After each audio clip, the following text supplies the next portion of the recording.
Saudara, kuartal pertama tahun 2025, pertumbuhan ekonomi Indonesia turun jika dibandingkan dengan periode yang sama tahun lalu.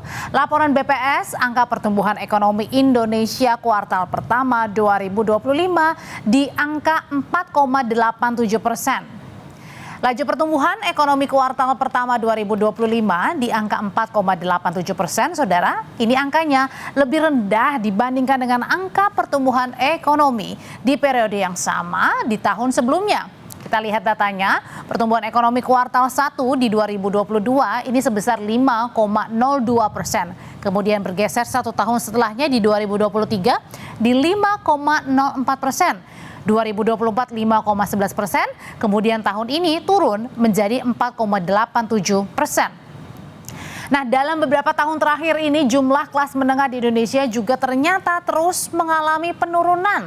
Tahun 2022 saja jumlah kelas menengah Indonesia angkanya mencapai 49,51 juta orang.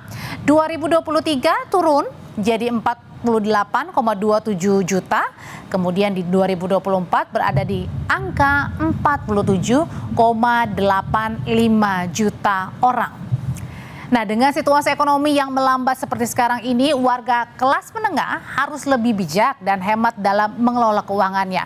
Pertanyaannya, bagaimana caranya mensiasati agar kelas menengah bisa melewati masa-masa ekonomi sulit seperti sekarang ini? Kita ulas usai tayangan berikut ini.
Gimana, Bu? Iya, soalnya kita bawa bekal dari rumah supaya mengurangi biaya untuk makan beli-beli di pinggir jalan gitu, mengurangi biaya lah gitu. Oke, baik. Terima kasih Mama Yosep sudah cerita sama Kompas TV.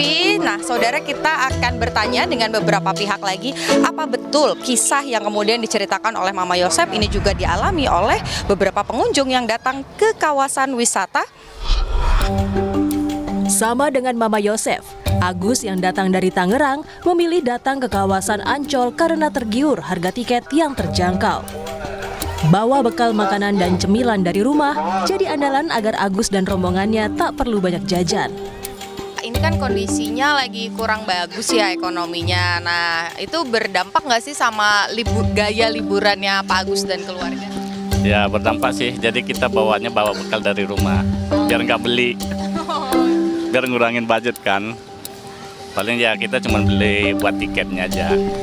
Sementara pelancong lainnya, Yani, memilih merayakan ulang tahun keponakannya di kawasan wisata Ancol. Lokasi yang dekat dari tempat tinggal jadi pilihan agar tidak banyak menguras tabungan. Tapi berdampak nggak sih, Bu, dengan kondisi yang kayak sekarang ini? Terus kalau ada libur panjang kayak gini jadinya harus diirit-irit gitu? Kalau yang sudah nabung mungkin enggak ya. Kalau yang belum tidak punya tabungan atau tidak ada budget lebih ya mungkin ambil yang dekat-dekat aja seperti Ancol atau tempat-tempat wisata lainnya. Mungkin berdampak sih sebenarnya kalau untuk pergi tempat laut yang jauh dan juga memakan biaya besar. Mungkin itu.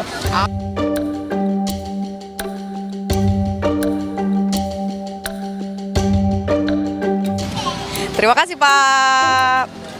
Saudara, kondisi ekonomi yang kian masih cenderung stagnan tentu saja berdampak pada masyarakat. Dari beberapa yang tadi kita ajak bicara, jawabannya sama, memilih membawa bekal, memilih tempat yang dekat, tentu saja ini akan berdampak pada sektor-sektor yang lain, terutama pelaku usaha di kawasan wisata. Pemerintah tentu perlu kerja keras karena ini menjadi PR untuk bisa kemudian meningkatkan kondisi ekonomi di dalam negeri agar masyarakat bisa kembali beraktivitas seperti biasa dan daya beli masyarakat juga kembali meningkat sehingga pelaku usaha di sekitar kawasan wisata ini juga bisa berjualan dengan baik. Niputu Trisnanda, Alfa Farid, Kompas TV, Jakarta.